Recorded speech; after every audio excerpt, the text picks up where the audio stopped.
back away again.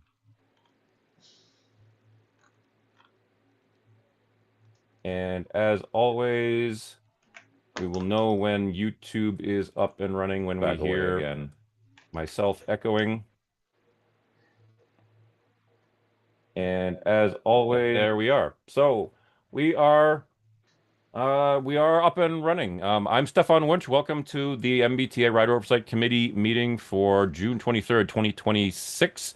I'm the co-chair of the committee along with Wig Zamor, who hopefully will be able to join us in a little bit, hopefully, because one of his concerns is first up on the agenda, but we can jump over that.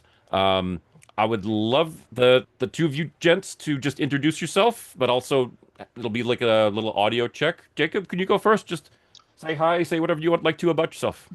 Hi, I'm Jacob, longtime curious member of the Rock. It's nice to be back for today. Just a heads up, I have to be out of here at 6. I have rehearsal tonight. Not a Um, problem at all. We will but make sure that yes, we jump around on the agenda to cover anything that is of interest to you before 6. And Len, Leonard Diggins coming to you from Winter Hill, Somerville. thank you very much. Yeah, now I guess I primarily ride the Orange Line, and the 80 to Arlington Center, on average once a week. The Excellent. Orange Line for Sullivan's because I just love that view. As I come down Broadway and go underneath 93 over the commuter rail in the Orange Line, and look out on that expanse of industrial and commercial and residential space. So Yes, urban, indeed. so urban. I know what you mean. Yeah. Um, because we've got Wig not here yet, and the follow up on the Charlie Card store was going to be his his topic. I would like to go back to hear the news from you, Jacob.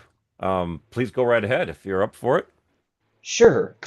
The thing that I mostly am here about is the numbers have come in for the pilot electric service on the Fairmount line, and they're stupid. The pilot electric service of the Fairmont line. Tell me more. Okay, so the T has announced that they're going to be how they're going to operate electric trains on the Fairmount line. Yes, that slide. Yep, that right there. Yeah, okay. Um, Agree with that. so they'll be operating it with 7 4-car battery electric multiple unit sets. From Stadler. They're converted Stadler KISS units, which are the same ones that's operating on Caltrain right now, except batteries. So the first car of every 4-car set is just an enormous battery. They've got pantographs overhead, so they can run and charge under wire. Um, but they're expecting that. Keep scrolling down a little further. Yeah, so that's a rendering of the set. So you see the first battery coach there with the recharging gear. And if you scroll down a little, you'll see the proposed costs for the whole for the 15-year lease. And they're leasing them instead of purchasing them, so that technically this is an operational expense and not a capital expense. Well, are And they yeah, are they are 765.4 million for but four are years, for but is 15 that years. coming out of the operating budget and not the capital budget? It would be, yes, You it know would be that's for, coming out of Oh, ops. you know that's for sure. Yes, Where do you see that in the budget? it's it's been discussed that's the discussions we've had with the on the Transit Matters Discord and Slack channels. I see. But when we look at when are they planning on running the service? It would start in there, that slide right there, Now it goes. with the graphs there. So it would start around 2028-ish. Oh, okay. All right. Um, So it'll be starting. Okay. So that won't be until the fiscal year 29. And budget. if you see that huge spike Actually, in year 9, which is when they're expecting the units to need their batteries replaced, Ah, that's the big spike. that's the big spike because the lease includes heavy maintenance, and that midlife battery replacement is expected to be a huge chunk of cash. I can see that. That's not a And surprise. we in Transit Matters are doing the math, and 762 million dollars, even at Caltrain costs, you could electrify the Fairmount line, purchase off the shelf EMUs, and have money to spare.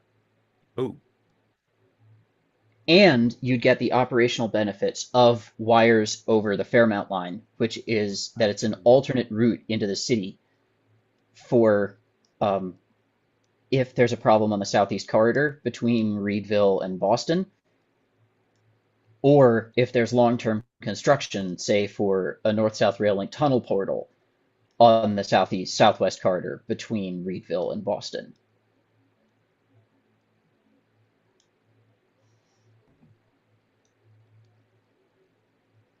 so you have, I mean, you have the spreadsheets for the costs that you've assessed. Yep, and we at Transit Matters are working on a statement and working on running our spreadsheets about that. All right. I've excellent. looked at yeah, we have one of our guys is he works full time at the Federal Railroad Administration, and so Mhm. he's taken the lead on putting that spreadsheet together so far. All right. Um, So, Is so that uh, Bernie? no, it's Ari. Oh, Ari, Ari. Oh, what's his last name? excellent. What's his last name? I Ari forget. Offsevit. Okay, yeah, I Yeah, know him. we've had him to a meeting in the past. Uh, Yeah. uh. So, so then, what do you think is his rationale for doing it this way? Um, Is it- one, uh, one assumption is the T currently has a bee in its bonnet about all expenses must be operational expenses. oh, well, I don't know if that's really the case, right? Because I mean, they have a pretty big capital budget, and they're trying to spend the capital budget. So I'm not convinced, that this is coming out of operations and not capital. Yeah, Well, I but guess I there's go ahead. if I on mean, on a lower level thing, there it seems to just be a rule that the T hates wires. well, Um, well, that could be the case. I mean, I don't know, but I would say I don't know to that one much more quickly than I would say that I am convinced that this is a operations, you know, um, budget item versus a capital budget item. And I'm going to go and look at the capital investment plan because I mean that will tell us something about where they plan on getting the money. But go ahead.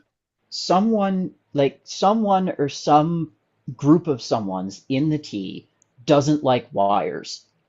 It's not just this project. It's not, and it's there. The trolley buses are the big example, but there's also I think they discussed plans to extend the third rail on the Blue Line all the way at least to Orient Heights.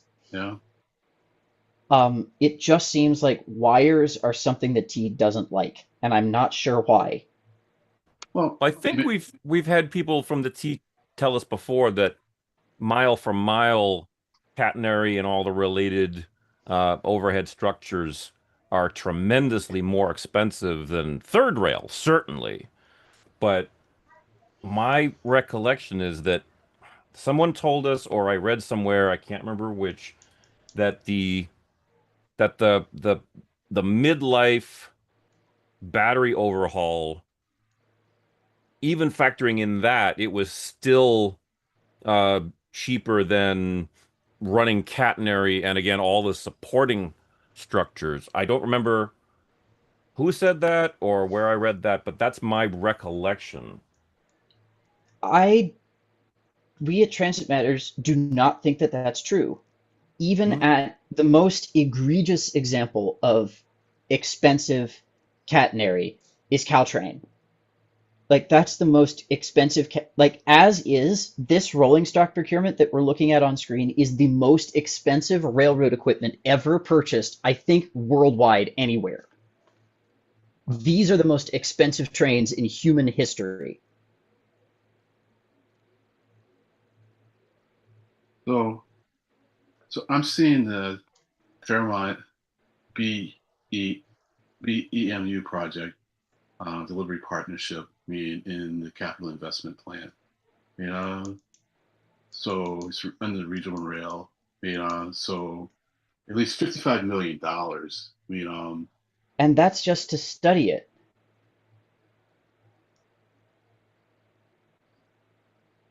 That 55 million was just the initial round of studies.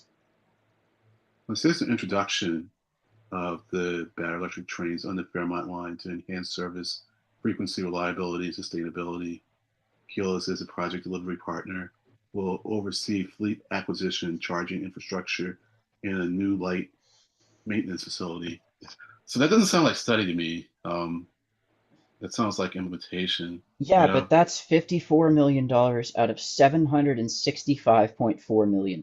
yeah. I'm just seeing if I can find more line items for it. Yeah, One of the other things that one of the other cost drivers on this spreadsheet that's unrelated to the batteries and that also drove up the cost of the Caltrain KISS yeah, EMUs yeah. is the requirement to have multi-level accessible doors.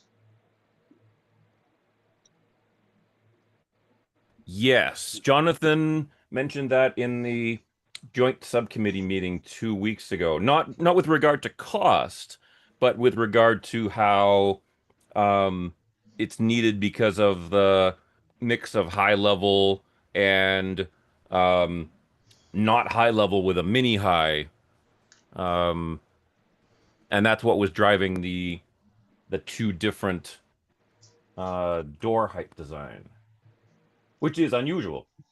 Yes, even the Caltrain KISS EMUs, their plan is to the low-level boarding is a stopgap that they'll sort of wall the in some maintenance on the cars in 15-20 years when they've raised all the high level platforms that they'll block off or like wall off the doors in the heavy maintenance, and so the cars will just have the high level accessible doors. um, Mm. One of the things that also makes the KISS units more expensive for us is that, and why we can't just glom onto the Caltrain order, Yeah. is that for whatever reason, California High Speed Rail selected a 50-inch platform height, and the US standard is 48 inches. They selected that 50-inch for theirs because it would allow them to purchase, because that's the standard platform height in Europe.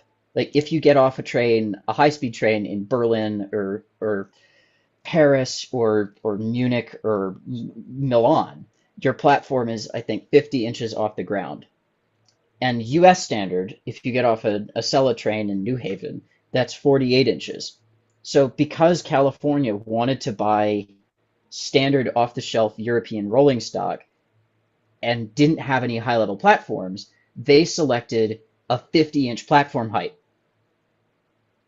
But I can see because of that. that, any high level rolling stock built for the California system, cough cough, the KISS EMUs, has to be built, is completely incompatible with any other North American thing because of that 2-inch gap.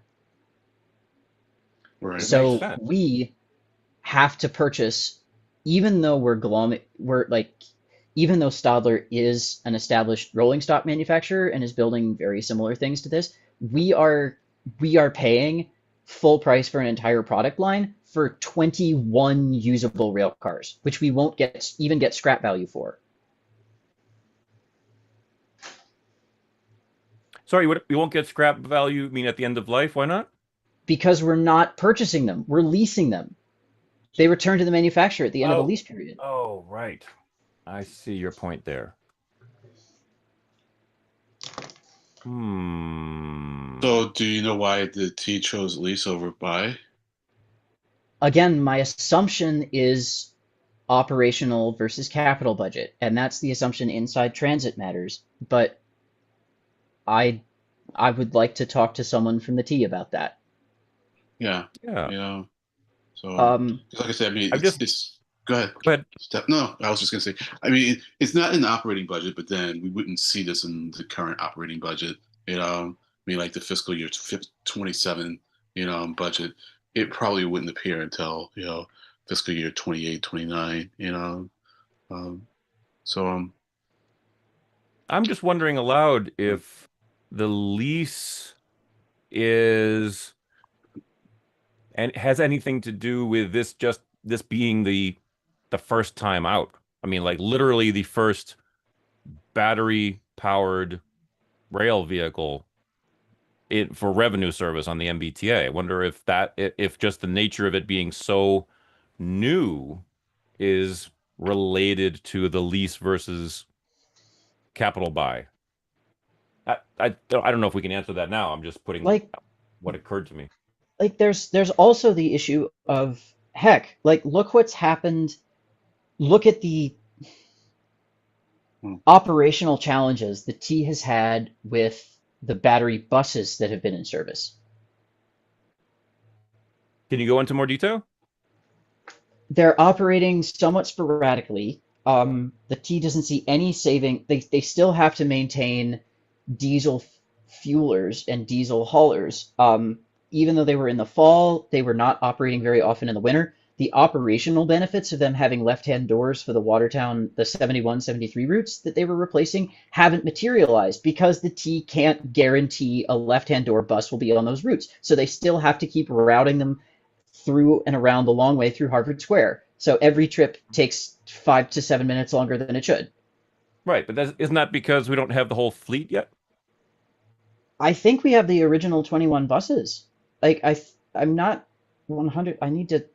I really wish Stephen Lynch was here. No, that's you. I really wish Mr. Crap. Jonathan Belcher. The Yeah. Jonathan Belcher was here. Well, he'll But be hold here on. too. I'm going to pull up the roster.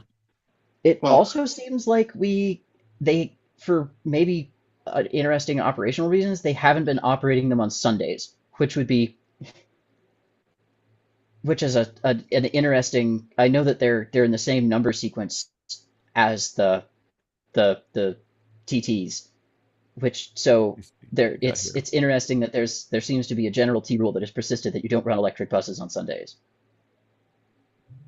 yeah. Which was the ones? Okay.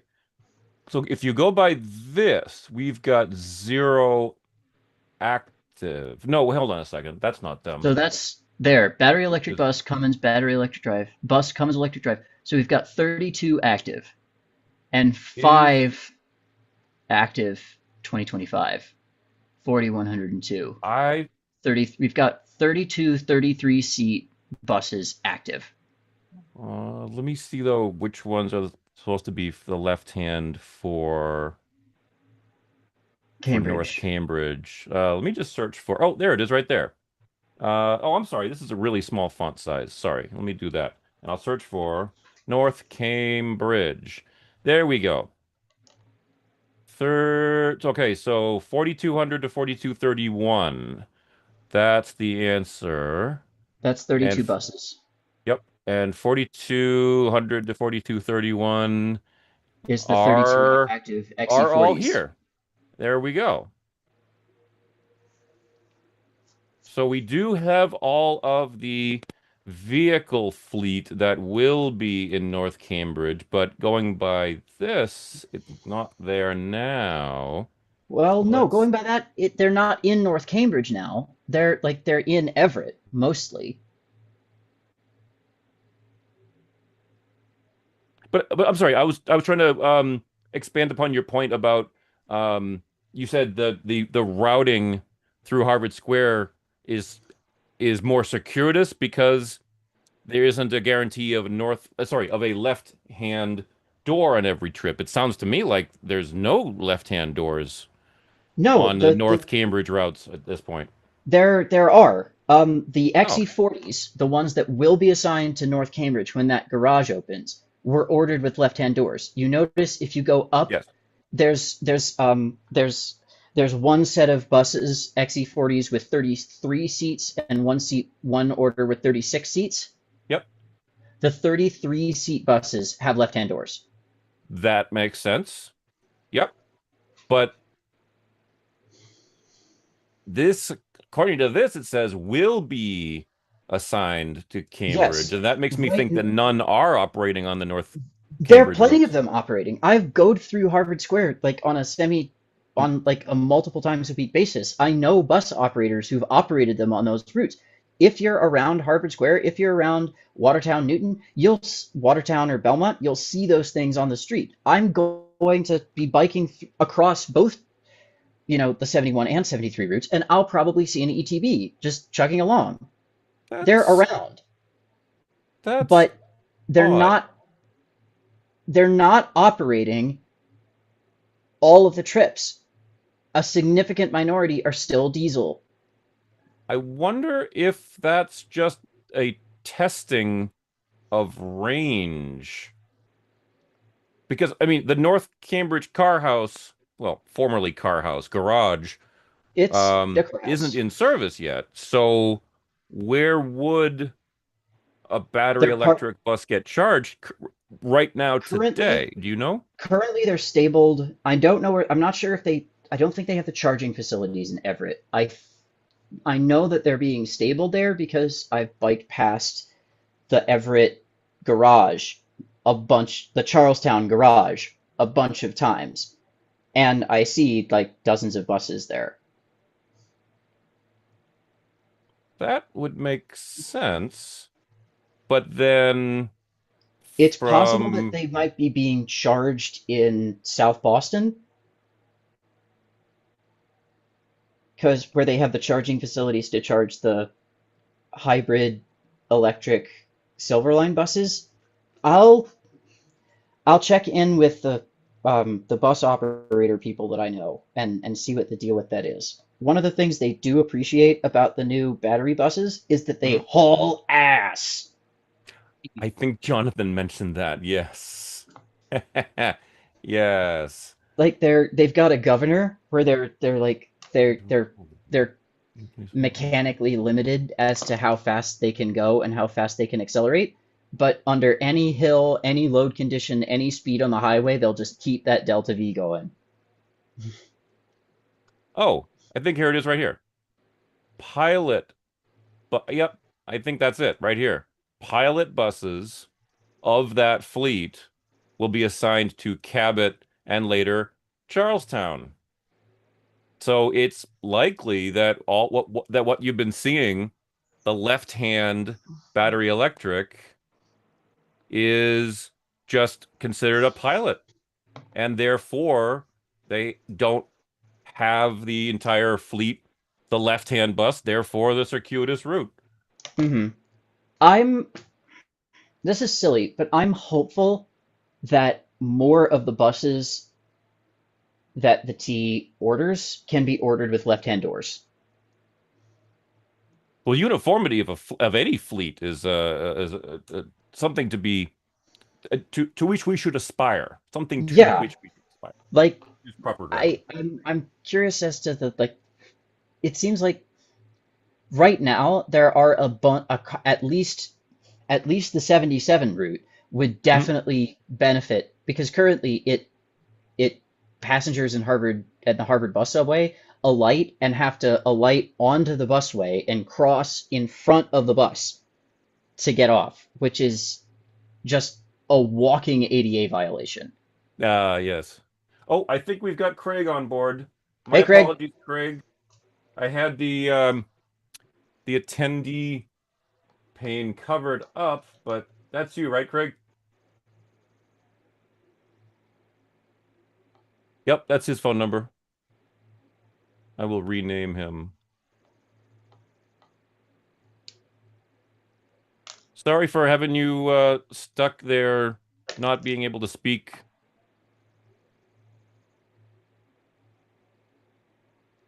Craig, I'm giving you the ask to unmute magic. Can you hear me now? Yes, we got you. I'm so Okay, there sorry we go. that I am so sorry No, that no. we had you tied up. It's all good. I had an appointment that ran late, but I've been quietly listening for the last 15 minutes. Oh, the last I guess 15 just listening. I'm sorry. No. It's all good. Comments, So please. I mean, since I guess we got you now, please jump right in. Comments, no, questions. yeah. So the only thing I guess I would disagree a little bit on the we need more left-handed buses, and I guess I would tend to align more with view that we should strive for uniformity in the fleet, and that these special buses that is what kills our costs. And if the issue is, if my choice is fix one bus stop or fix one route or buy a fleet of left-handed buses that are incongruous with the rest of the fleet, we got to find a way to fix it at the source, as opposed to the buying wonky vehicles to solve for something. And I know it's easier said than done to actually fix the bus route, but it just like have all these different sizes. It makes it a challenge. Yeah, that's a good point. Wig, good to see you. Can you guys hear me? Yep, loud and clear. Yeah, I had extraordinary interference trying to get in. I'm sorry. I think it was probably another, I don't do anything sketchy, but I think it was just another program that somehow got into my system. Don't worry about it. We got you now. Let me give you the 30-second recap. It's the dark web spies. Yeah. I was able to hear you, but I had to just get out of everything and come back. Okay. Well, let me give you the 30-second recap anyway. Yeah. We started. Jacob brought up the lease contract for the battery electric multi-units on the Fairmont line, and how Transit Matters is looking at what seems to be to them to be a huge cost discrepancy between the Transit Matters numbers and what the MBTA is proposing. And then it's not a cost discrepancy. We're expecting that the T has accurate numbers as to how much they're expecting to pay to lease these sets for the lease period. What we're disputing is that that's cheaper, more cost effective, and than putting up wires. Oh, thank you for the clarification. I got you. So you're not questioning the numbers for this plan. You're questioning why this plan, when another design would be cheaper. Is that summarizing it? It's not just cheaper. It's that More it's versatile. not just that it's cheaper. It's that it would have significant operational benefits, not just for the T, but for the national rail network. Right. And right. Yeah. And then the other summary for WIG is we went from that into talking about the all battery electric buses that Jacob has seen in the North Cambridge routes, even though the North Cambridge car house, which is where they're going to be permanently housed, isn't up and running yet. So that was the quick recap. Yeah, and Craig was trying to say something. No. So I just said, so you started this about the Fairmont line. Yes. Because my issue with the Fairmont line is we can't decide what it's going to be. We can't decide if it's going to be a train. Is it a train line or is it a rapid transit line? And we seem to continuously make compromises on both ends of that.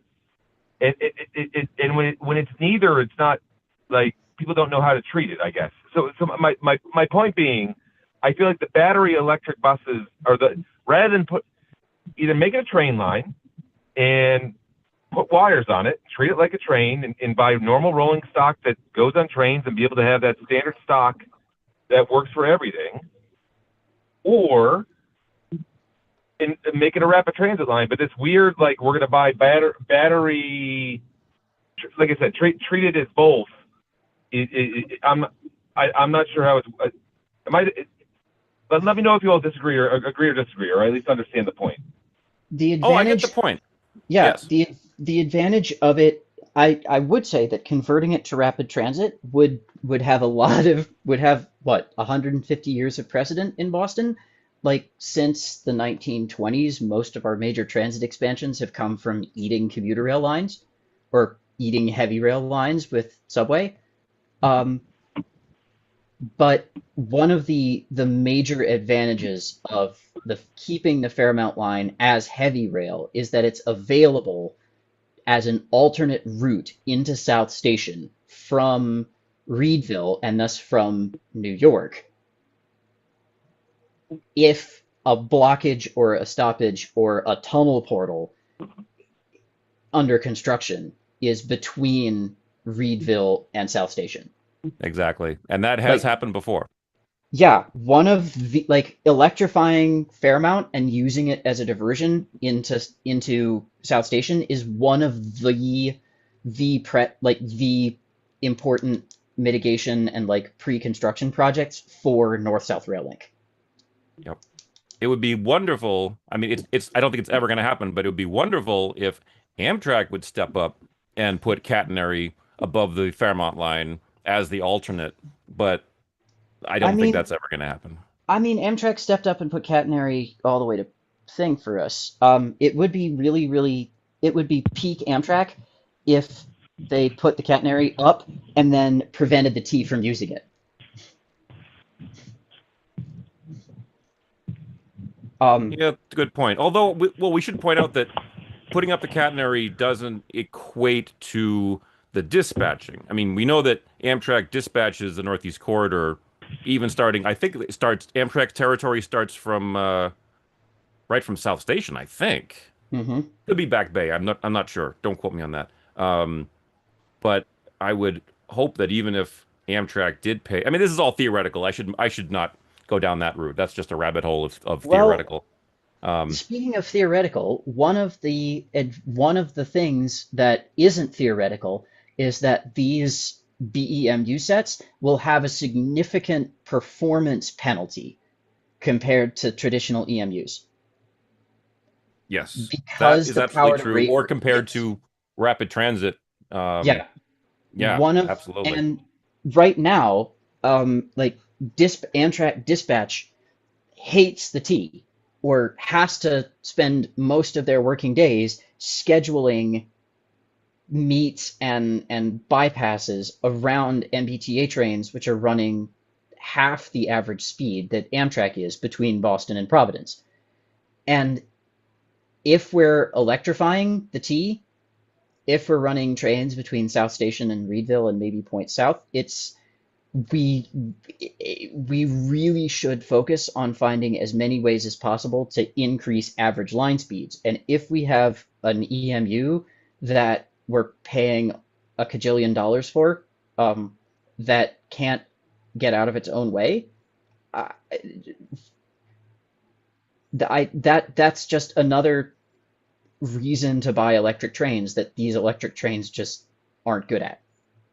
Well, I'm going to go out on a limb and say, with not complete certainty, but just to hazard a guess, that the battery electric multi-unit that is moving forward right now is likely to be the fastest way, the quickest way to get to a zero carbon emission along the route system. And that's probably a driving factor. In other words, putting up catenary, it would be absolutely a much longer term project. Probably the rolling stock acquisition time would be about the same, whether it was battery or just overhead pickup. But um, my guess is that it's shaving a hell of a lot of time off the time to revenue service by doing the battery electric. Does that sound Yes, plausible to you? it does. The question is, are the benefits, the question remains, are the benefits worth the costs? I love electric traction. I think it's great. I think that the fact that this line runs through a cajillion environmental justice communities in Boston that have suffered for years from diesel particulate emissions is an even more compelling reason to electrify. And if these trains cost as much as they do and don't have the performance advantages of regular EMUs, we're never going to electrify anything else. Like if we pay, it's not like this is too much to pay for the benefits that these trains provide. I hear your points, and I'm glad we're having this conversation. In my opinion. Yep. I will say that from looking at the overall carbon footprint, I am not a big fan of battery as a power source because I really think that the net carbon to produce the batteries themselves, which only last a finite amount of time, is far less than the carbon required to produce the steel and copper and all the materials that go into overhead lines. I But mean, like that. again, Sorry. it's about, it's about the short term versus the long term. Go ahead. I think that concern is as battery technology evolves, that's getting better. And I think that batteries are a great solution. They have their place in rail rolling stock procurement. Like a number of locomotive manufacturers now are producing like bi-mode, like battery electric locomotives, where like for shunting, for yard operations, for like last mile or last chunk of the journey, they can run on batteries. Like the trolley buses that are operating in Columbus, Ohio, only need Dayton, Ohio, I'm sorry, only need the wires for half of the route because the batteries are just that good. And because they can charge in motion, they don't have to, the wires don't need to go as far. And so more routes can run fully electric. And because they're charging en route, the batteries can be smaller. And so the weight penalty is lower and the cost goes down. There was a preliminary version of this plan that suggested a kind of unit like that for the T, where they'd have some electric wire and the train would, charge en route with sections of wire. And they were expecting that a mile of wire on each side of every station would be sufficient. And for an operation like that. And the question on the Fairmount line is, what stops are more than 2 miles apart? But yeah, like in Beverly, in a good example of this would be the northern side of the commuter rail line, where a battery electric multiple unit, you might only have to have wires out to Beverly, and then the trains could run on their own under juice from Beverly to Rockport or Newburyport. But like you need both if you want to take advantage of the system. Well, what do you think is the time frame for the final analysis by Transit Matters? I mean, I don't want to put you on the spot for that. I mean, just any guess? It's hard. We're in a similar position to the Rider Oversight Committee now. That it's hard for us to we lose. It's hard for us to yell at the T. I think within the next couple of weeks, I'll ask on the Slack channel. But we have the preliminary numbers up so far. We have our spreadsheet. We have the numbers of this is how much it would cost to buy these BEMUs versus this is how much it would cost to raise two platforms, put up 7 to 10 miles of wire, and buy off the shelf regular EMUs. Got it.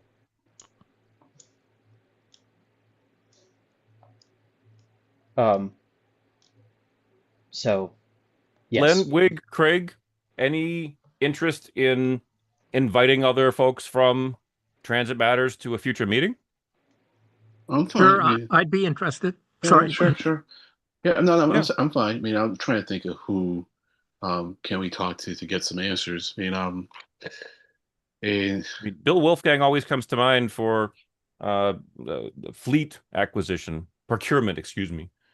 yeah, I mean, we could ask Bill to come to the The the joint, next meeting, the yeah, joint the meeting, which joint isn't committee recorded. Yeah, in July. Yeah, yeah, and talk with that. I mean, Bill's pretty straightforward about things. I mean, and so I think he'd be good at explaining. I mean, yeah, and we don't live stream the joint right, committees as we all know. So that means it's right, a little more of a yeah, conducive atmosphere to just yeah, frank yeah. discussions. I mean, I was wondering if someone. I mean, I'm trying to.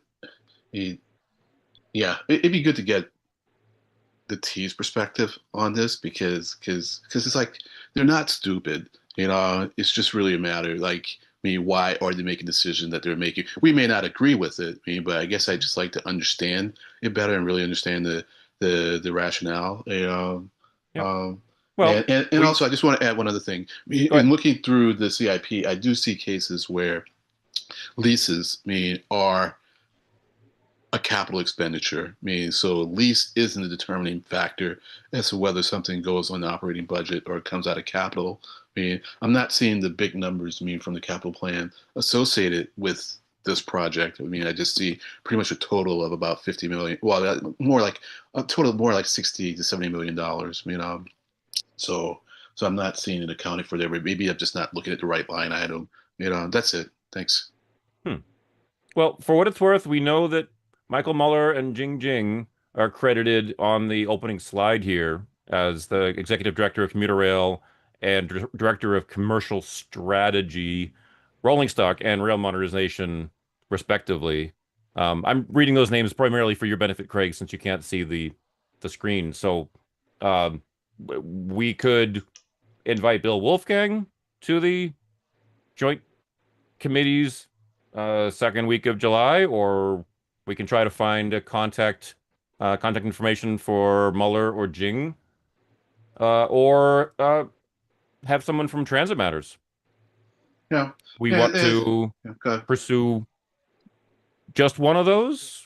I mean, I would lean towards having Transit Matters join us at the next meeting first, but I don't know if the like Jacob said, we don't know if the final details would be ready in 2 weeks. Actually, that's probably a good reason not to have Transit Matters because that's a little bit aggressive 2 weeks from now, right?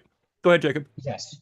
I have rehearsal soon, so I've got to scoot, Yeah, but it's so yeah, nice seeing all of your faces Yeah. again. Yeah. yeah. Hope We'll, we can have you at the next meeting. yeah, I'll we'll do try my and do best to something attend. in 2 weeks. Means so with Belcher here, it'll be a good conversation. Absolutely. And we can ask Wolfgang. I mean, just in case he can't. I mean, yeah, let's ask Wolfgang because I think That's a that'll good be like idea. our last chance before September. I mean, I mean, True. unless he says something like, "Well, I'd be available in August." I mean, in which case we could have like a special meeting in August. Right. Devoted only to that.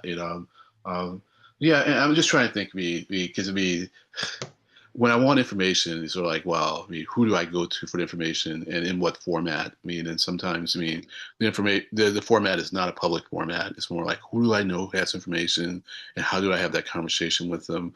I Right. mean, and at this point, I mean, other than Wolfgang, I mean, I don't know. I don't think Brian Kane will know, from the advisory board, or uh, the committee that deals with commuter rail. But I will look on that committee and see if there's someone that I know, and see if they have worked with this, and then go through the agendas for the advisory board and see if they've discussed this. Yeah. So I'll do some research on that.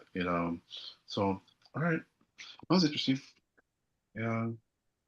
Yep. And Jacob had to drop off, but let me just say, just for the record, thank you, Jacob, for joining us and bringing that up.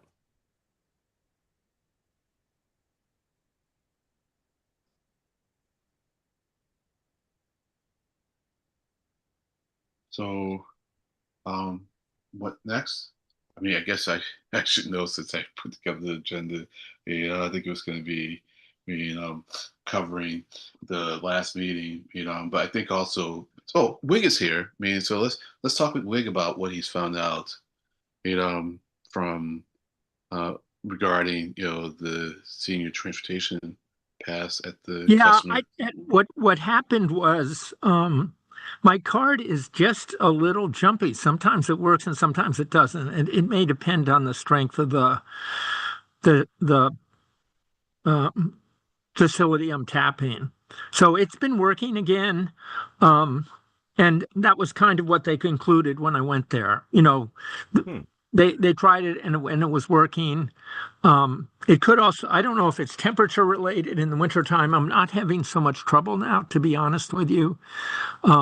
So, I'm just getting by with it. And I don't think I had to buy a new card there. But that wasn't the issue, though, right? The issue was Uh, the Go ahead. the availability of service there, right? So Yeah. so the problem you thought was, well, you felt was that they weren't open Yeah, sufficiently and frequently. I didn't resolve that. Um, That's all right. yeah, it So used to be We can keep it open. on the agenda for another time. so no, Well, let's hear more. yeah, No, so I didn't I was more focused on the card and what worked and what didn't work. And yeah, so but I had found the thing that really stunned me before then was just how far out the appointment was. right, It was just like way out. right, right. And that's so different from maybe 5 years ago or So maybe even earlier than that, when you could just walk in and just right, stand in line. And the line might have 5 people or something, but it was right, never a big deal for me. If I had the time to go there, I, right. I don't mind standing in line. So that worked super well for me as opposed to trying to get an appointment online, which Yeah. just was so far out when I did that. So did you ask them about that? No, I take it not, right? I think I didn't, but honestly, my memory's not working. My best friend just dropped dead last week Oh, I'm I'm sorry. at the end. Yeah, so I've been dealing with that. I'm I had to sorry about call Sorry, that. the Wig. I had to call the police. I'm Oh sorry. God, no. Well, you were Oh, I'm with them when it sorry. happened? No, it's her. She never drove, so I would give her a ride Friday and Saturday. Oh, I'm sorry. so sorry. Gotta go. Yeah, I Sorry. understand. Hang in there, Wig. So sorry. No, I understand. I understand. Hang in there. Sorry. Yep. You, do what you have to do. Oh, Oh, poor guy. That's tough. yeah, That's a damn shame. yeah, yeah. Hmm.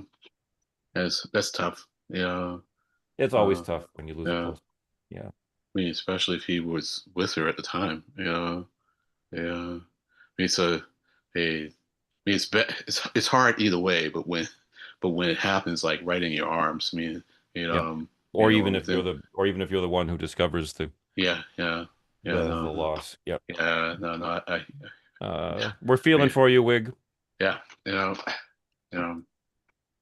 yeah, I had a similar situation in Gloucester about 2 years ago. Oh, I'm sorry for you too. Yeah, I don't know, it's like it's yeah, it's yeah, well, Where should we go next? I've got um, a bunch of things well, let's ask queued Craig if up. he anything he wants to cover I was before just he thinking may that. need Yep. to leave. Craig, I can give you what's on the smorgasbord. Oh boy, that's a good question. And I honestly don't know how to follow up with the terrible news there. Yeah. Yeah. Uh, anything? Um, is there anything we should talk about in terms of the World Cup and how that's gone, or any of the reaction Yep. there? Yep, indeed. I won't say that I scoured, but I did hunt for coverage of the operations, and I believe the MBTA messaging is very positive, and I think justifiably um, more positive than negative, because the only issues that I could find, at least up to this point, were number one, that some people seem to be arriving at South Station far in advance of their scheduled boarding times for their train, thinking that they could get there early, even though they had a booked slot, and so that created more congestion and longer wait time. I mean, obviously, the people who got there earlier than they were supposed to for a scheduled train, I mean, they're gonna wait longer. So apparently there was that factor of it, plus the added congestion of people getting there earlier than they were supposed to. But I think the bigger issue was, at least for the first game, getting people from the stadium back to the trains was kind of brutal. Oh I God. guess there was not enough signage around at the stadium.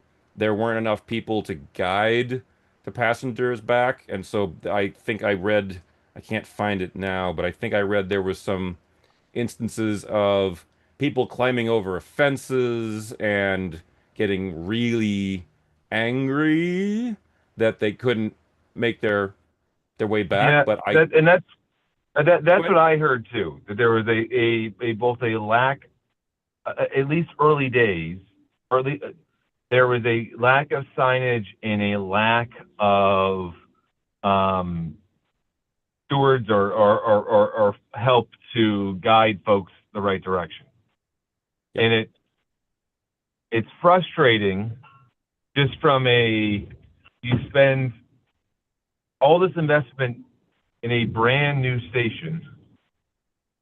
You actually hit the mark and you get that renovated station that cost multiple $1 million done in time for the event, and then you whiff on some signage and having a couple of people work overtime to direct people. Like that just seems like such a oh gosh, that's unfortunate that's Yep. Yeah. But Yeah. from what Well, I've good. seen, the second and following game, we've had three so far, right? I've lost track. I think it's three. I know it's two. I Uh, don't know if it's three. I thought it was three. You're probably right. I But just know it's two. okay. I Well, I, from I what I know heard, of the two. I mean, Scotland, versus Haiti, Scotland versus Morocco. You know, I mean, I think there's been three, right? And three. there's Okay. another one this evening. There's another one. There's another one right now. All right. yes. I am pulling that up right now, actually, just so I can make sure. Um, June 13, June 16, June 19. Yes. So there had been three games. 13, I'm sorry, I misread that. June 13th, 18th. Let me start again. I'm getting myself mixed up because I'm looking at the match numbers. June 13 was the first match, Haiti versus Scotland. June 16, Iraq versus Norway. June 19, Scotland versus Morocco. And right now is the England versus Ghana. Gotcha. Probably almost wrapping up, right? What was the second one again? Second one was Scotland versus Morocco. What was the? Sorry, third one. Man, I need more coffee or something. Second one was Iraq versus Norway. Okay, gotcha. Okay. Third one, June 19, was Scotland versus Morocco. Right. Right. Sorry. Sorry. All right. So we're number four. So this is 4 or 7. Uh, yes. One, Okay. two, three. Yes. Today's the fourth out of five, six, seven. Yes. All right. Yep. And Um, what are the dates for the next three? the dates for the next, well, the final three after today, June 26, June 29, and July 9. All right. Oh, July 9. Yep. That's a So long there's a ways bit of a away. gap there. I Yeah. don't remember if we go back to regular schedule, but I'll pull that up on my own later. Um, Let me just point out that the game on June 19th, um, one of those two teams, a team that wasn't Scotland, was more rockin' than your usual soccer team. Get it? There you go. Moroccan. I We're got more it. rockin' than your usual soccer team. Yes, although I don't really think of soccer as a rocker, but hey, I guess, Yeah, but yeah, I had to. gotcha. Well, this is a nice try. It's a good Yeah. try. Well, the Good game try. that's today, England versus the other team, I think one of them is gonna win the game. One of them is Right. gonna Yes. win. Oh, Yeah. hey, Okay, yeah. I'll stop there. One might go storming back across the ocean. Did you get that one? Norman? Storming? Norman? The Prime No. Minister? Oh, yeah. Oh, yeah. England's gonna go Stormer. Yeah, he's just okay. Yep. All right. To be serious though, that's what I've heard so far. And So where do you all get this information? oh, just various media sources. I have it. Yep. I pretty much just scoured media sources and pretty much just did a sort of a mental accounting. Gotcha. Okay, that's fine.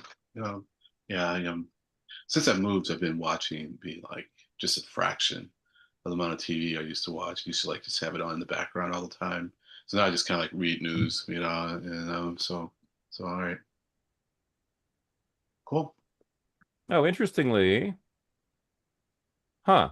I don't know if it's a bug in my app or if the commuter rail live feed is actually having a problem. On my own tracker app, I'm not getting any trains loading. I wonder if that's my issue or the feed. Well, I'll look into Well, that later. right.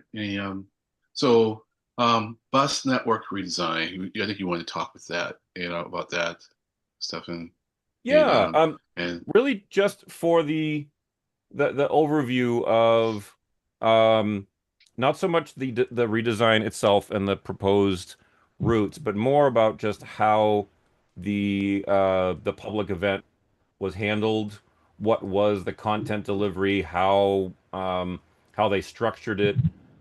So again, not so much a review of the the bus network redesign itself, but like how the event was handled. And I was yet again very impressed because the the first half basically was a well here let me pull this in just so we can actually see the different route options. I don't expect you to be able to read this, Len. This is more for no, I'm familiar with it. I sharing. mean, not only am I very familiar with that page because I've like read it a lot, but I was also Okay. at the meeting, so yeah, Oh, you we were just too. talk about yeah. Oh yeah. So So you basically just I was impressed with how the meeting was structured because each route was presented, I think, in a very thorough way for the amount of time that was available. I mean, yeah. considering that there's 11 proposals. By the way, Craig, I'm putting the link to this into the Zoom chat and on YouTube in case you want to see it later. Let me know if you want me to text you this that has the change details. Um, so there's 11 proposals on this round.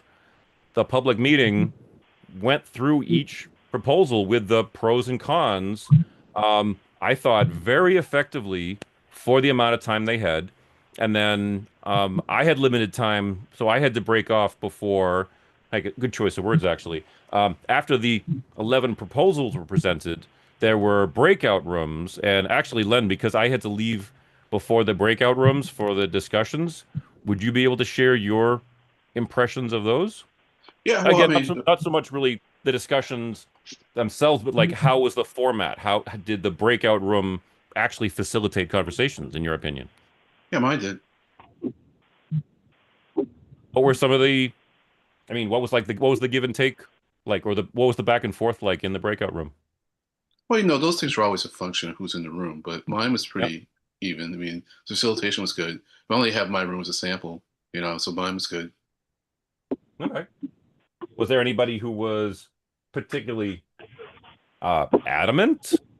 about not changing Well, I thought you weren't or interested in having the to change? content. I thought you were interested in how it was handled. So if Oh we want yeah. to talk about the personalities and what they had to say, then we could go into that. But I thought you wanted to focus on how it was handled. It was No, handled no. What well. I mean is like, well, no, what I'm saying about, was anybody really, was anybody from the public really adamant one way or another in that? Okay, Yes. I'll rephrase it. How did the MBTA people handle those from the public who were really adamant about one way or the other? Oh, they handled them skillfully. I mean, Mhm. respectfully. Non-confrontationally. Good. So yeah. I mean, what you'd expect. They did it well. Yeah. I mean, they have the format down. I mean, and they seemingly have the personalities, to deal with the folks. I mean, Melissa, she was not in. Was she in my room? I forget who was in my room. Maybe she was in my room. But she was, Melissa. I mean, who's been very, cool and respectful and informative. From the get go. So yeah. Yep. That's And not then everyone surprising. came back Melissa out is a into, cool character. I'm and sorry, then I talked over you. What was the last yeah, thing? then everyone came out into me out of the breakout rooms into the main room, and there were some more discussions. And I guess my room was one of the bigger rooms, meaning people didn't have a chance. Some people didn't have a chance to speak, before the breakout room ended, and so they were allowed to speak, in the main room. I mean, and some people pointed out, and I think this is justifiable. I don't know any way around it, but in some cases, where we a community will benefit from one option, and another community will either suffer from that option or benefit from another option. Because I think with my room, it was one where you had like a multitude or several options. It wasn't simply one or the other. It was like several options. Some people felt like communities were being pitted against each other. And I get why they feel that way. To a certain extent, it's kind of inherent. If it's like you have one or the other, and people want one, and other people want the other, then yeah, you are kind of pitted against each other. But there's kind of like no way around that. And it's just kind of like by definition. And in the public process, well, if you open it up to the public, you have members of the public being kind of, you know, um, battling amongst themselves. That's not the right word, but contending amongst themselves. And I think it's now incumbent upon members of the public, more so, the leaders, for lack of a better word, in the communities. And the T itself to see, if there are really strong. If it's more like an even split or whatever, and even if it's not an even split, if it's just really good reasons for why people feel the way they do, if you can come up with a synthesized plan, or I won't even say compromise, because you don't want to have both sides get worse service. But see if they can come up with a way that will satisfy the needs of both sides. If not immediately, then as a next step. You know. Yeah. Yeah. Yeah, absolutely. I'm guessing that you were in the proposal to Arlington Heights and Yeah. the Somerville connections. Yeah. Yeah. Yeah. I think Go I ahead. go no, after you. No, it has, like I say, I think it's one of the few that had like several choices, that could result in a change, so That was yeah, exactly what I was going to say. I yeah, believe that was the only of the 11, the only yeah, one out of 11 that has had um, three options. yeah, Yeah. yeah, you know, Extend Route 80 versus retain Route 94 versus reroute 96. Yeah. So yeah, I'm not yeah, surprised that that had the most discussion. yeah, yeah, and then like the current one kind of removes the 80, through much of Somerville, because it was like, and we talked about this in the last meeting, because I was Yep. talking about taking the 80, to Sullivan, so that if they ran it from the Exactly. Heights, people from the Heights could get to the Green Line, and the Orange Line, because people from the Heights, can get to the Red Line pretty easily. But the folks in Medford were making a good case, for providing additional service, down. Um, Boston Ave, to Yeah. to Davis Square, and I guess they only have like, well, it's yeah. I mean, I think they just have. Yes, I have to go back and look at the map some more, to see what they currently have. But but I think what we're projecting will give them only one bus. But what I would like to do is have Miles or someone tell us what the numbers are for ridership, and what numbers they expect for ridership. Because as much as I use the 80 now, because I'm living in Winter Hill and going to Arlington Heights, Arlington Center a lot. I mean, I realize there's not a lot of riders on it, and so it's like as Melissa said, if they did the took the resources from the 94, I guess, and gave it to the 80, they could run the 80 more frequently. If they keep the 94, then they can't run the 80 more frequently, and so but also they wouldn't be running the 80, from Leechmere, to Tufts. They would be taking the 80 and running it from Davis, to Tufts, which gets you the Green Line, and then up to the Heights, and as it goes to Tufts, it's now going down Boston Ave. So that gives Hmm. people more Yep. service down Boston Ave, which is where Medford wants. So it is a way of kind of giving Arlington and Medford what they want. So that seems to me the best one, for those two communities. The folks in Somerville, though, who use the 80, down Pearl Street, they are saying that he they can't get to Gilman Square because it has elevation. For those who have mobility, challenges, Yep. they can't get to Gilman Square, and they won't have, service, bus service, to Leechmere. But if there's just not a lot of people on it, or let me rephrase it, if there are very few people using it, it's just hard to justify it. So I just want to see from them what the numbers are, and what numbers they predict, because to the extent they have ODX data that indicates people from the Heights, that part of Arlington, are going to destinations on the Green Line, then that could give you more justification for doing that. And also, I want to understand why they were also thinking about, sending the 80 to Burlington, because that's another one of the options, is to send the 80 to Burlington, instead of sending it to the Heights. And so, and what would happen then? Because if they did that, they would stop the 350 from going, they replaced 80 with the 350. I'm sorry, replaced the 350 with the 80. And now you wouldn't have 350 service or service from Alewife to Burlington. The service now go from Davis to Burlington, which I know from when I took the 350 going to work in Burlington, there are a lot of people who are taking the orange line, the red line to Alewife, to get that bus, to go and work at Burlington Mall. In fact, that bus is pretty much full coming out of Alewife. So those folks would just be getting, the 350 or the 80, at Davis. So they're not going to suffer at all. It would be the people in Arlington, in East Arlington, where I used to live, who would take the 350, from that part to Burlington Mall. I think some would take the 352 just to get to Arlington Center. Once again, you just don't have a lot of people, in that stretch of Mass Ave. It's just not a long stretch of Mass Ave. It's about like a mile and a half. And yeah, you have some people who get the 350, out of Alewife, to just get off, in East Arlington, because, well, it's a little more convenient, than getting off at Harvard Square to get the 77 or Porter Square.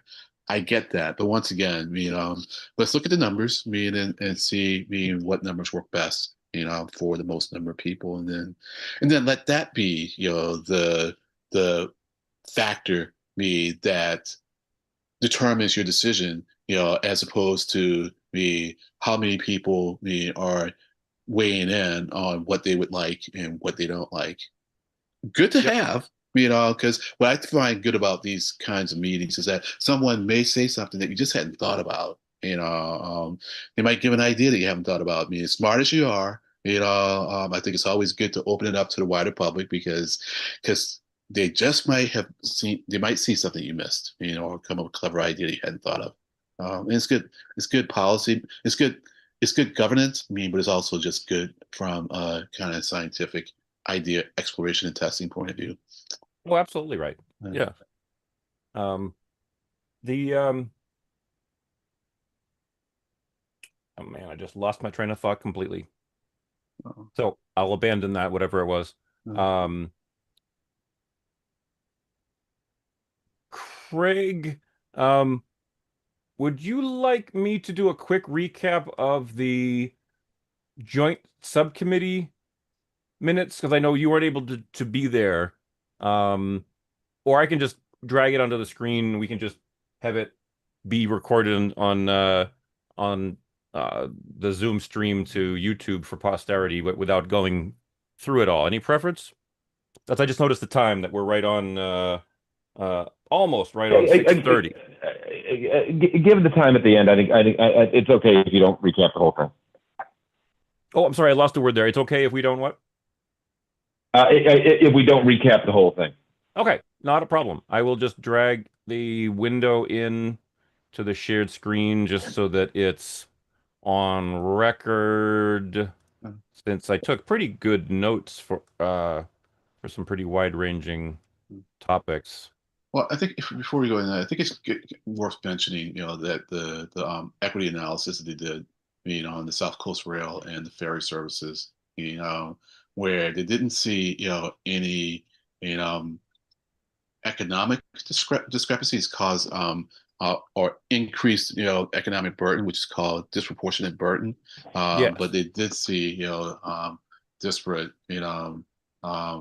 impact, which is the race base, which I, I, I guess isn't surprising, because I think like once you get outside of the inner core, the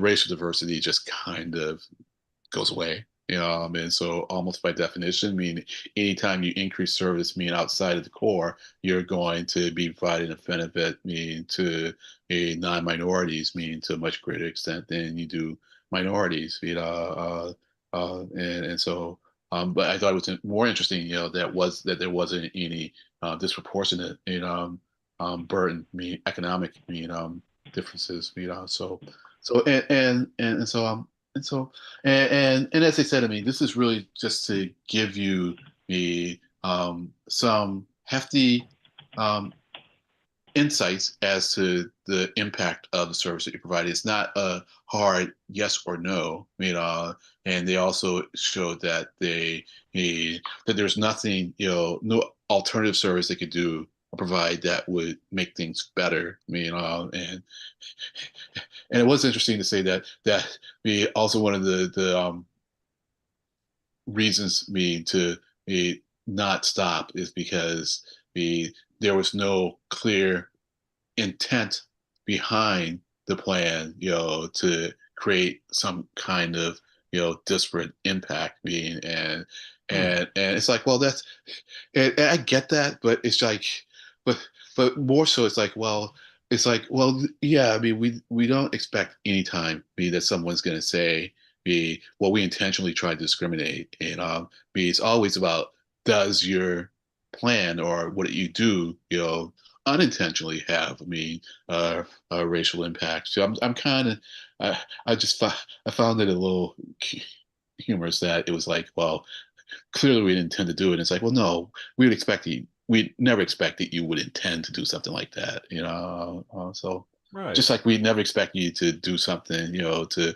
make it harder, on people with low incomes, but if you were to find, that it did have a disproportionate impact, on people with low incomes, then, then, then you need to see if there's something you could do differently or better, uh, but I take a lot more comfort, that there isn't an impact, on people with low income, because I think generally that that often has the much tighter correlation, with race, but um, but yeah, I mean, I would much prefer, to provide better service, to low income people, with the yeah, to people with low income than high income minorities. It's like if you're making a lot of money, then I think regardless of your racial status, you're probably okay. Certainly there could be factors that are making your life harder, that has to do with your race, and ethnicity. But when it comes to providing, transportation services, for me, the economic, impact has a higher weighting. And so if there's a disproportionate burden, I get a lot more concern, and certainly if it's a disproportionate Yeah. and disparate impact, Yeah, very good. yeah. So that's it. So Yeah. it's good to see. I Work out at CTPS. Good work as usual. Yep. I'm sharing that slide now, Yeah. and yeah. And they had I two more memos, that were much more detailed than the slide deck. Yeah. So they're It's worth a very good good. read.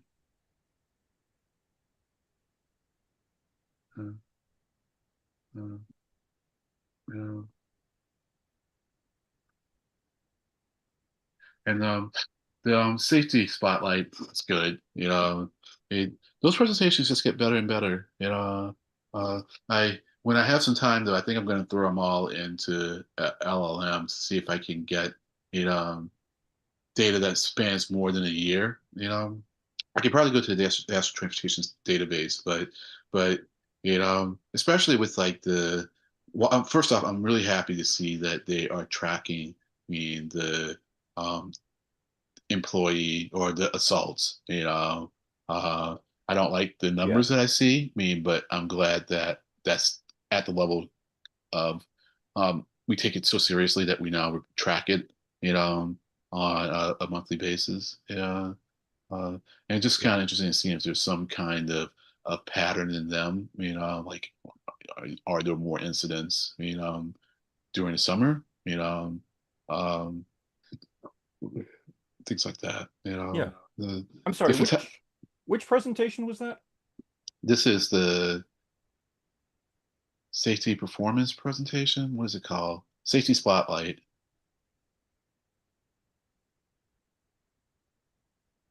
Oh, okay, got it. I was looking at the wrong one. Uh, Okay, got it. Do you have a page number for where the employee assault rate was called out?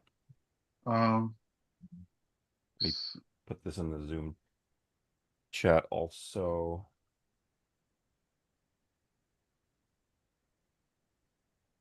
um, Major events, if safety events. on Oh, I page got it. 25, and in Appendix B, their mitigations are all very interesting. I think they're a good read. It's the first time I recall seeing mitigations, but it may be that I just hadn't scrolled down, on these decks, in a while. For like the last 2 or 3 meetings, I haven't had a chance to go through the decks as closely as I'd like, so yeah, the mitigations are really very interesting. Very I'm supportive of them. I'm happy to see the level of attention that they're getting. I get the feeling that it's not simply being done because of the FTA. Uh, um, there's just a lot of information on these. Of course, I wish it were in a format that I could easily drop into a spreadsheet, but I think I'll be able to drop it into an LLM and have it convert, the stuff into, spreadsheet, a CSV, pretty easily, and go from there. Just at some point collect them all and then process it that way. Yep. Yeah. Can you remind me, Yeah. was um was there a FTA safety mitigation that was coupled to the operator and employee assaults. I'm blanking on the transit I don't know. worker. I mean, but there was a present. There is a at the very top of the meeting. I mean, there's like a. Let me see if I can find the name of it. Because it tells you like what all the um, FTA directives were, and where they are in the process. So it's quality, compliance, and oversight update. I mean, so I think in that slide, you should then that deck you should be able to find out. I mean, what Is they that were all about. yep? Is that the same deck that's got the appendices with the detailed data? Yeah, it's got all the Okay. little circles and the ones that are closed out. Yeah. So so it may be that one of the lines in that is a broader topic. I mean, that will cover assaults and whatnot. I But think I but must be looking at the wrong deck, but that's okay. yeah, that's still the Hey safety team, deck. I'm gonna drop off. All right. Okay, Not a all right, see problem. ya. Nice to have Take you, care. Craig, of course, and hopefully see you in 2 weeks. All right. Be well. I think I'm here in 2 weeks. I get there's a chance I'm on vacation in 2 weeks. I don't know which way was up at this point. Not a problem. If you are, Um. have a wonderful vacation, travel Yeah. safe. Hope to see All right. you, but you need a vacation. We all do. I think I'm here, but let me check. All right. All right. Talk soon. Not a Bye problem. bye. Yeah, let me know if you can. Thanks. Okay. Well, I'll try to find that which you're referencing on my own. So yeah, well, if you go to the meeting page, and under English agenda, Spanish agenda, there's quality, compliance, and oversight update. Uh, Not our meeting Oh, agenda. that's why, because I'm looking at the presentation that was under the board meeting, not the subcommittee meeting. I'm talking about the board meeting. You are talking about the full board meeting. Yeah, I'm talking about the board meeting. So under related files, there's English agenda, Spanish agenda, and then quality, compliance, and oversight update. Oh, that one. Yeah, Okay. Gotcha. Thank you. sure. Okay. So I don't know if this is the full set. It may not be the full set anymore. I kind of think it is, but I'm not 100% sure. Yeah. I mean, there are certainly other documents, that give you a much more detailed um, listing, of the service directives. I think that's what SD stands for. Yeah. Uh, so what's your question again? Is there one that deals with what? Employee Yeah, or I couldn't remember if the FTA sorry, SMI's is man, I must be getting tired at the end of the day. SMI is safety man. I mean, I don't remember. I mean, I just don't get hung Yep. up on not remembering what these are. There's just so many of them.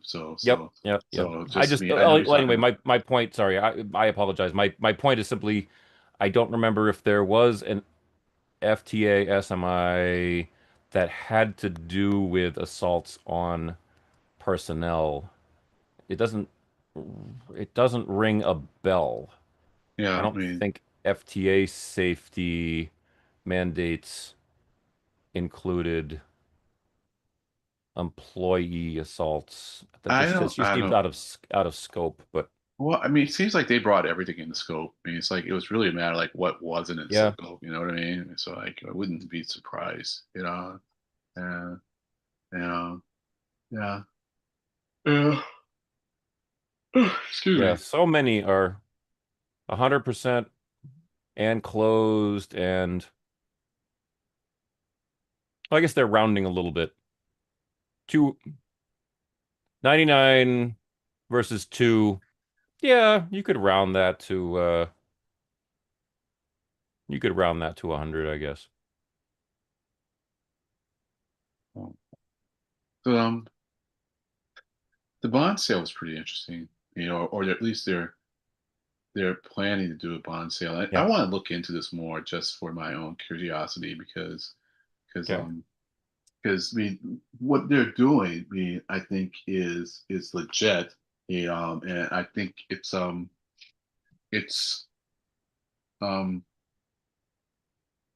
they are using, I think, a lot of the tools in the toolbox, meaning that I am not used to government entities using. I think government entities tend to be, you know, so conservative, or let me rephrase. They tend to be so risk averse.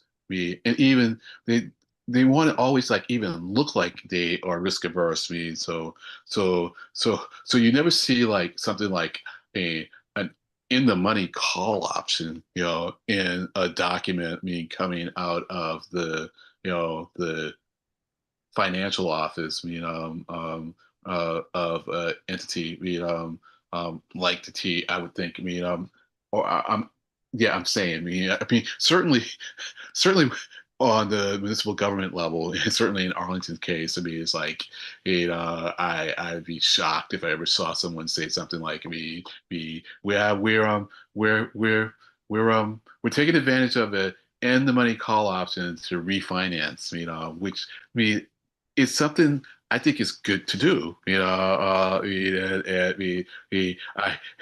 If I would see someone saying, "Well, we're actually going to be sell put in order, to take advantage of the conditions," I would be even more impressed. But it is, when you think about it in a greater context, it can be a very conservative strategy. If you're saying that I want to buy something, at a certain price, and and and you're like, if it goes lower, that's fine,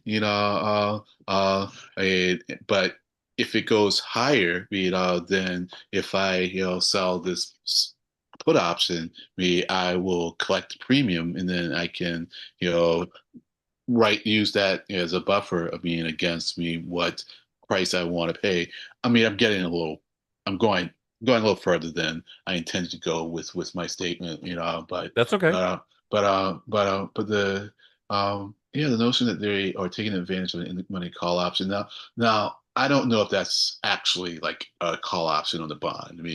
It seems like what they're doing is that they are doing a tender, on the bonds, and saying to folks, hey, this is the value of the bond. We are willing, to buy it back, meaning give you a little premium, so that we can just take it off the books. But what the T is saying is that we can do that, but still we will save money on the entire life of the bond. And I think Interesting. that's just so prudent. I like seeing them doing that. And you save, 10 million here, 5 million there, but it adds up, and if you can do it, why not do it?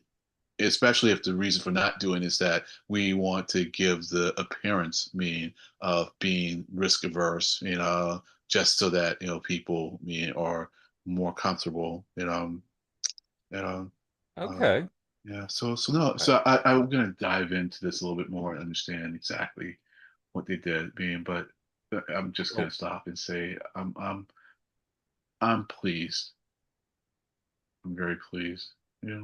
well, I have to give my typical disclosure, which is I do not have a head for finance issues. Yeah, It just is not part of my the vast majority of finance issues are just not part of my vocabulary. So I really I don't want to say I depend on you, but I really rely on you to uh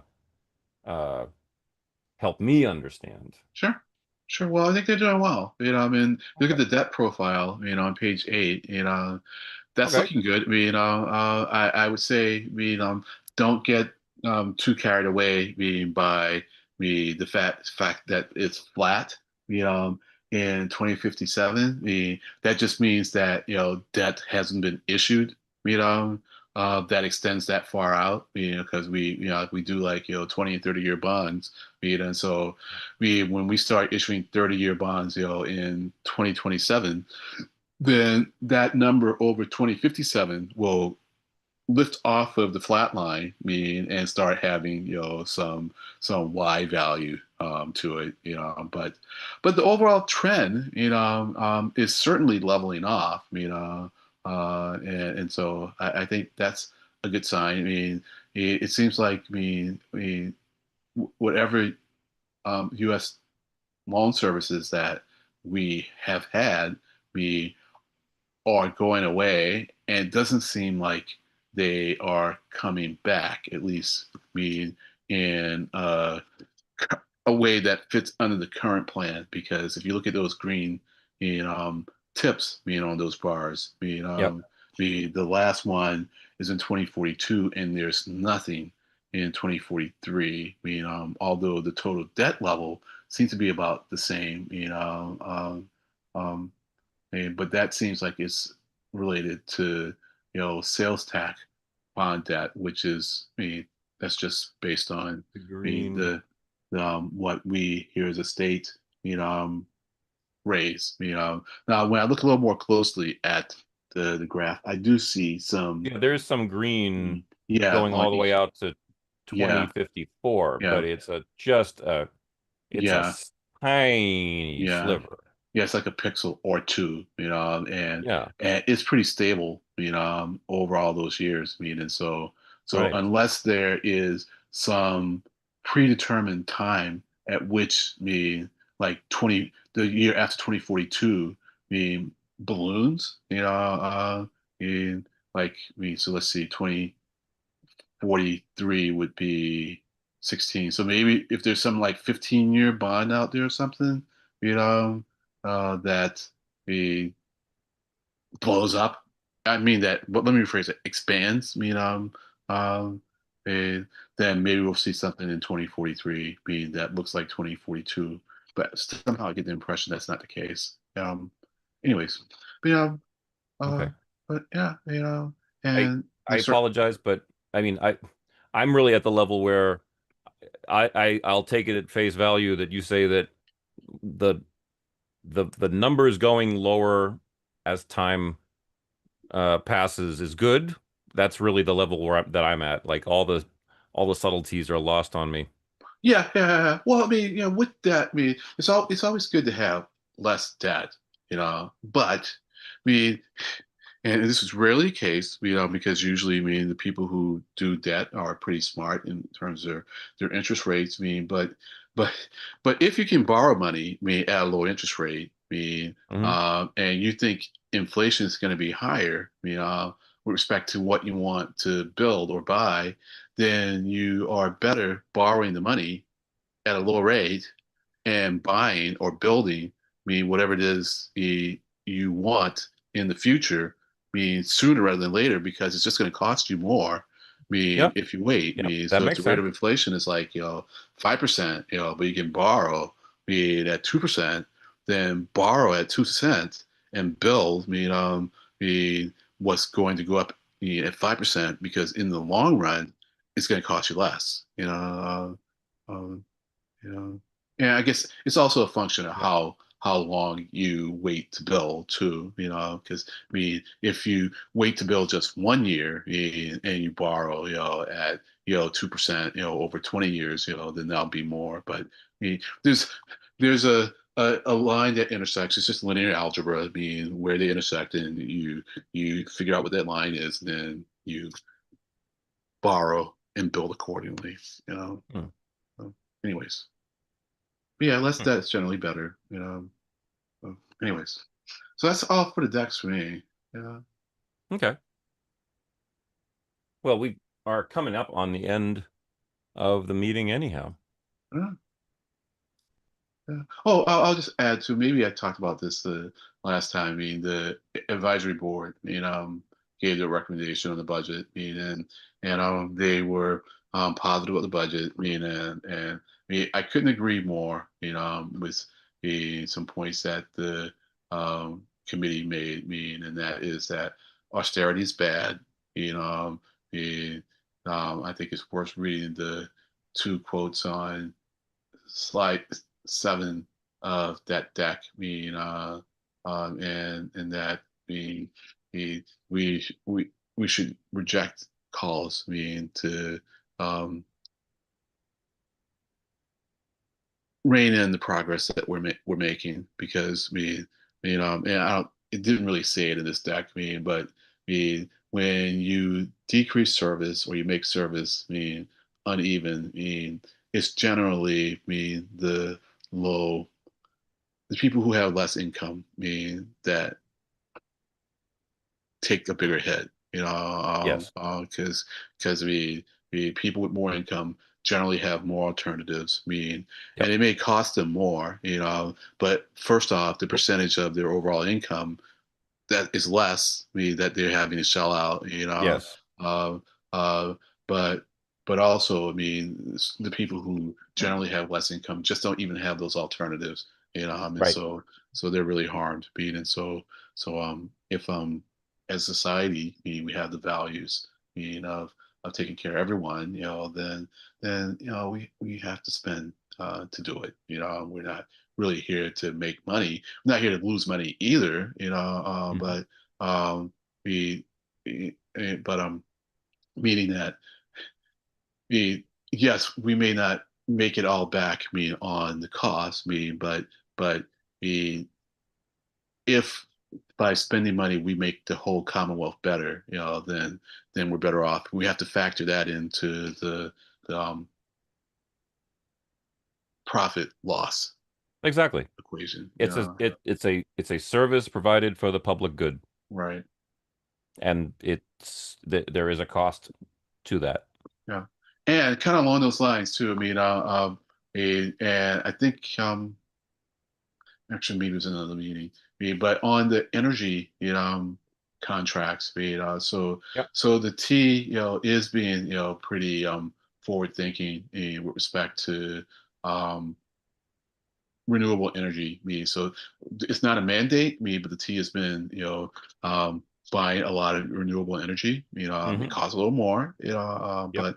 but they're doing that, and I support that, and um, it's a little tricky, I guess, with the energy market now. They decided not to renew, their 2-year option on the current contract, because it looks like the rates would go up by 18%, and they think that they'll be better off bidding on a new contract. And I think we may have talked about this either a month ago Yeah, I or think we 2 weeks did. ago, Yep.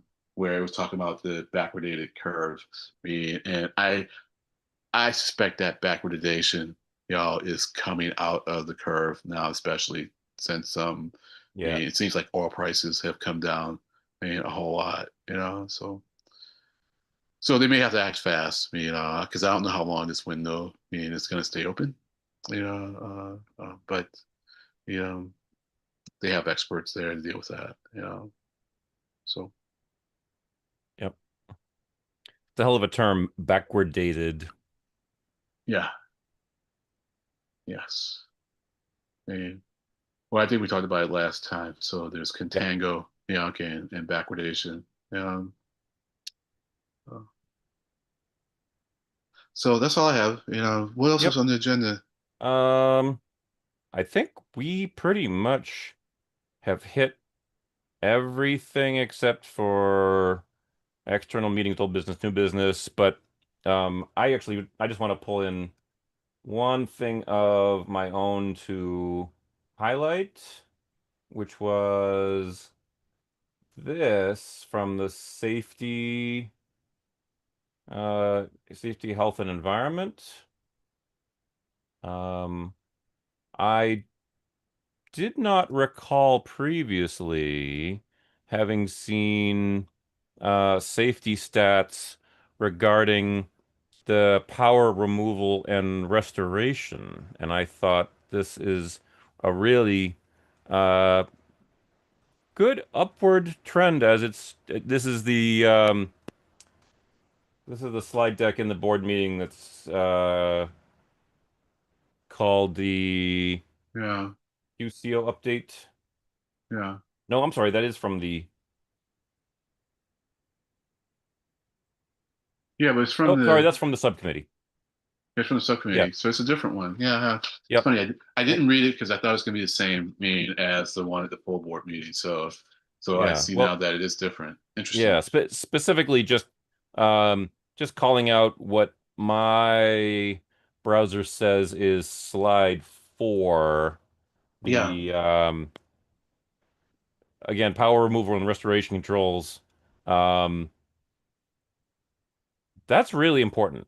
I mean, I I'm just gonna say this kind of blindly, but um, people have died. People die when the 600 volt DC is not turned off when it should be, or right, it's turned back on too soon when it should not be.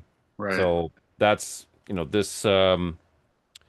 this audit result, it did hit 100% back in 2025 and then dipped down, but as this green arrow is pointing out, it's an upward movement more recently. No, no, that's good. That's good. No, I agree about the perils. I mean, of working at power. I mean, and it seems like a simple thing. I mean, but I Yeah, think sometimes when things do seem really simple, people don't take the necessary precautions. I mean, and right. before you Oh, know it, I mean, go ahead. yeah, and sorry, I didn't mean to cut you off. Please That's finish fine. your thought. Not fine. Oh, okay. Because this visual that's in the GM's presentation actually goes hand in hand with that. I don't know if you saw this. I don't remember seeing third rail covers No, for safety. no, I thought that's pretty impressive. I mean, I don't know if you can see on the slide that I've got sharing these big orange covers that are over the third rail no. I can see them. I where, didn't pay attention to them, but yeah, I can see them. yeah, Uh, that's something that I don't think I've ever seen before. It just makes sense. Of course, yeah, if you cover the third rail with an insulating uh uh yeah. Material. device, Yeah, yeah. Hey, I just yeah, I when I first saw this photo in the GM's slide deck, I thought to myself, I've never, I mean, all the years of me yeah, taking public transit, I've never seen a third rail covered, and I have seen work areas. yeah. So No, yeah. that's great. It's a good second precaution. I mean, it's kind of like being that. I mean, I'm just doing this analogy loosely. It's like when the bus drivers like put the blocks um, between the wheel, the front and the back Oh, wheel. right. You know, Yeah. even if it's on a flat surface. I mean, they just like, the good ones like always do it because Yep. you just never know. You know, Yeah. I and mean, because and a mechanical failure uh, that results in a brake release. Oh yeah. yeah, that could be Yeah, catastrophic. yeah, and And that little safeguard, will save the day. And yeah, it takes a little time, and it's unnecessary, perhaps most of the time, but yep. it's worth it. But if you could, maybe we can end on this. I mean, if you Okay. go back to the GMs, or not go back, but go to the GM slide deck. Okay. Oh, actually, I guess you were just on that one. I mean, so it Yep. was a slide right above it, you know, you know, so, so, you you know, so there's this spike apparently, in, I guess it's drop trips, you know. Yes. Yeah, I Like, saw that as well. do What the heck was that? you remember what that was about? No, Because, I don't. I bet Jonathan can remind us because yeah, that's a what? yeah, I'll put so the let's link in the see. Zoom chat There's also. April, May, Yeah, June. So it's it looking might. like late spring, early summer 2023. So I it would have don't been June. It would have been June remember. 2023. And so you had the spike there. But interestingly, I mean, the weekly drop trips, didn't dip until like the following month. So you would think that those two would be coincident, wouldn't you? But they weren't. So for some reason there was a lag, but it's not really clear to me that that lag is really related to it. Since it wasn't coincidental, it might just be some, correlation. You know. Yeah. Well, Well, not if it's not Jonathan is watching this recording right. later, I hope Jonathan you can take a note to talk with us about what that was. Yeah. Um, June-ish, yeah. I shouldn't even say 2023. correlation. It's just like because it's not a correlation. It's just I don't know. So yeah. It's 3 years ago. I like to think I Yep. remember. But I don't. Yeah. Anyway, so okay, you saw that too. Yeah. Yeah. Yeah. Yeah, and with these things too. I mean, I'm sure they do it themselves. I mean, is that rolling averages help a whole lot, in terms of determining how consistent your system is. Yeah. Oh, You, absolutely. you want to know the cause of the spikes for sure. But the overall performance is best indicated, by a rolling average. Yep. I'm not really seeing any real seasonals pop out. But I need to have a closer look.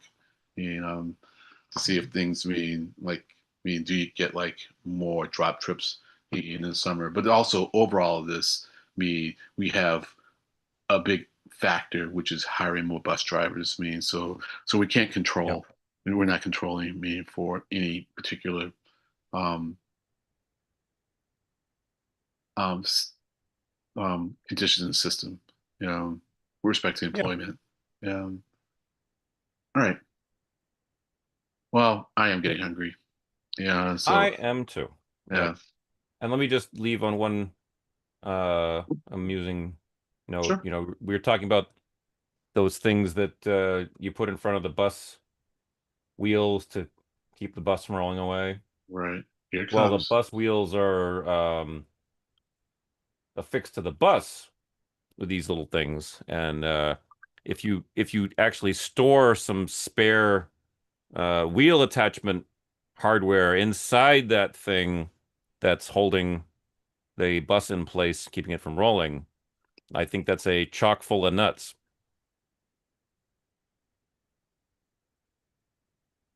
because it's a wheel chock full of wheel nuts. So Okay. it's All a right.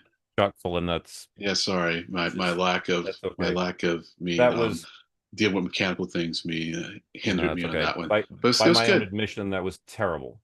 It's good. I think my Starmer one, for British prime ministers was a That was little. pretty good. Uh, Yeah.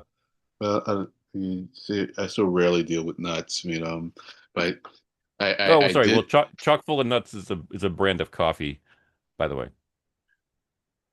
Oh, okay. I thought you were talking about. So you're talking about wheel nuts. No, okay. Oh, and I was. I was talking about the wheel chock full of wheel nuts is a chock full of nuts, which is like the coffee, I, but I, wow, wow. That was can't spell. that was intense. So I'll we'll save my talk, Yeah, about chock full, chock full my of nuts.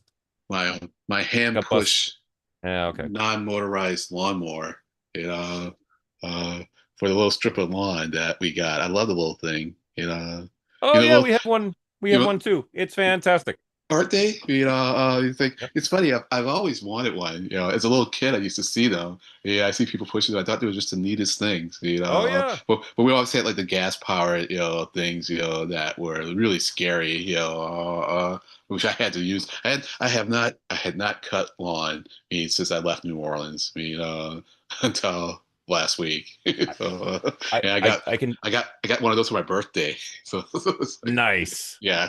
Yeah, I enjoy using ours too. Yeah. But I will say, in all seriousness, the sharpness of the blades is directly related to not only the effectiveness, but also to a degree how easy it is to use. Yes. And of course, you want to keep the whole mechanism well oiled as Yeah. well. But Yeah. yeah, I mean, Yeah. if those manual push mowers get dull blades, Yeah. your productivity just goes Yeah. Yeah. much And more so than a gas lawnmower. yeah. Because a gas lawnmower, at very least, if the blades get dull, it'll just it'll just beat the hell Right. out of the blades of grass, kind of like a string trimmer does in a way. Yeah. Right. But Right. Right. but the push mower, it really needs to be a slice, otherwise Yes. it doesn't do anything. Yeah, it doesn't do anything. I mean, and I mean, also we have like this kind of weird weed grass. I mean, like thin stuff. I mean, Hmm. that gets kind of waxy. Oh no. And so, but you cut it. Then it can kind of get caught in the wheels. You kind of wrap around the wheels, and then you have to like kind of stop and get that stuff out of the wheels so the wheels will turn. And those blades, they're sharp. Oh my goodness, they're really sharp. I mean, you can nick yourself pretty easily. Yeah, on the yeah. So you have to be I careful. It looks deceptive, but like deceptively, safe. But it's like you don't want to fall on one of those things. I have to admit, for full disclosure, Yeah, um, as much as I enjoy the manual push mower, yeah. um, we did get a string trimmer that has a four-wheel attachable, detachable base.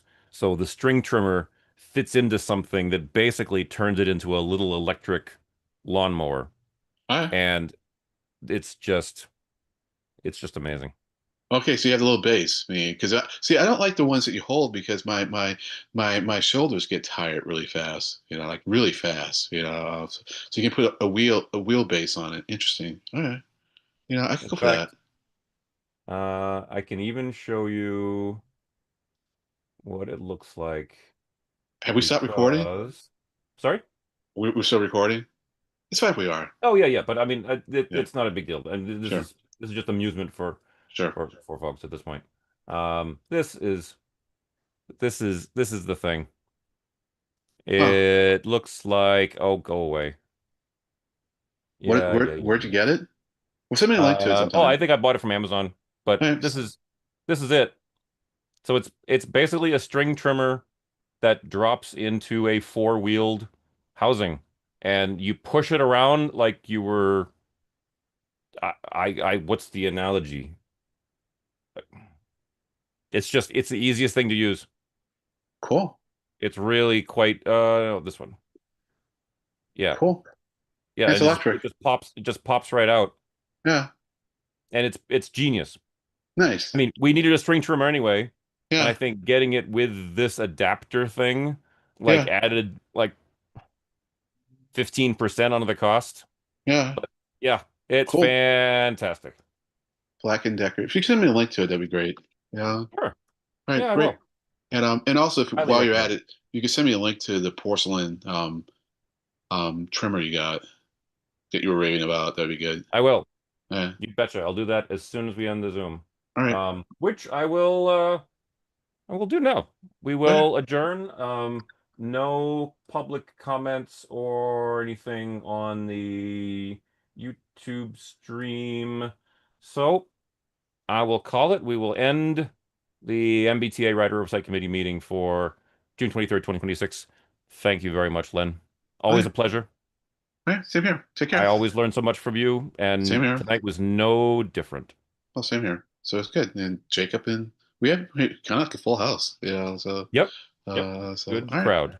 All right. Thank you. Take See you care. in 2 weeks, and Yeah. I'll email you some stuff coming right up.